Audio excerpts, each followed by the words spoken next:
வணக்கம் friends, welcome to my channel. இன்று நாம் பார்க்க இருப்பது நம் குடும்பத்தில் பிரச்சனைகளை தீர்ப்பதற்கு ஒரு எளிய பரிகாரம் தான். பொதுவாக வீட்டில் குழந்தைகள் பெற்றோர் பேச்சை கேட்காமல் சில நேரம் அடம் பிடிப்பார்கள். அவர்கள் சிறு குழந்தைகளாக இருக்கும்போது பெரிய அளவு பாதிக்காது.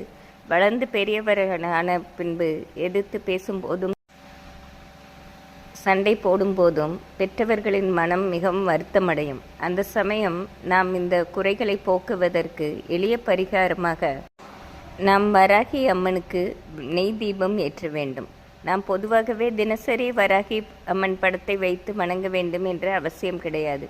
இதுபோல் தீராத பிரச்சனை இருக்கும்போது நம் வீட்டில் படம் இருந்தால் அதை வைத்து அதன் முன்பு நெய் தீபம் ஏற்றலாம்.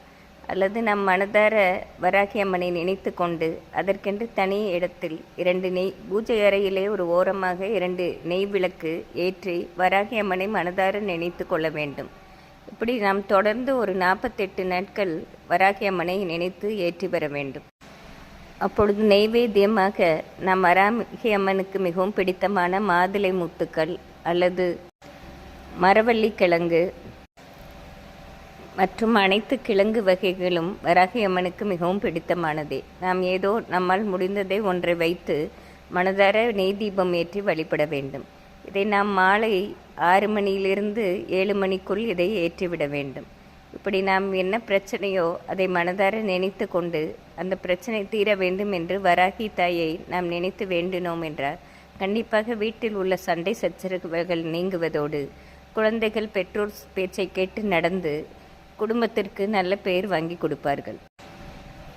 இன்றைய காலகட்டங்களில் பெற்றோர்கள் பிள்ளைகள் ஒருவருக்கு ஒருவர் புரிந்து கொள்வது மிகவும் கடினமாகவே உள்ளது.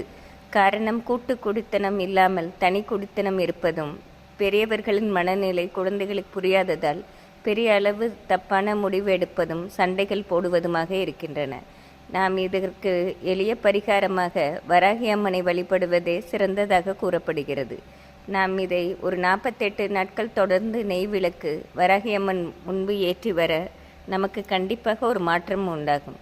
இது நாம் அனைவரும் செய்து பார்த்து நன்மை அடையலாம். நன்றி, வணக்கம்.